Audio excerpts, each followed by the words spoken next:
নমস্কার বন্ধুরা, আবার চলে আসলাম নতুন একটা মিনি ব্লগ নিয়ে। তো আমি রেডি হয়ে গেলাম, এখন বের হচ্ছি। তো বের হয়ে টমটমে উঠে পড়েছি, একাই চলে যাচ্ছি।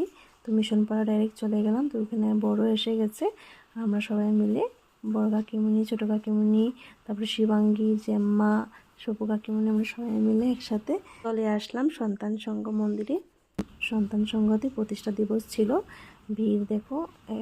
এসে আগে প্রদীপটা নিয়ে নিলাম এখান থেকে, প্রদীপ নিয়ে তারপরে চলে গেলাম, প্রদীপটা জ্বালিয়ে দিলাম।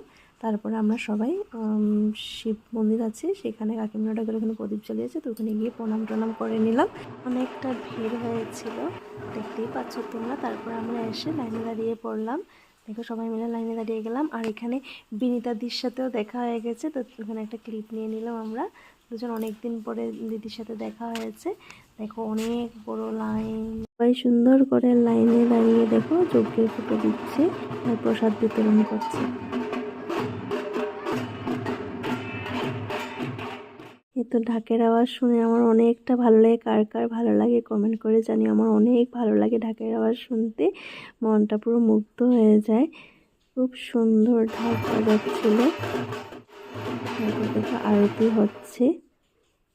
মা সবাইকে সুস্থ রেখো, ভালো রেখো, সবাই যেন অনেক ভালো থাকে। তো এখানে দেখো যজ্ঞের ফোঁটাও আমি নিয়ে নিলাম।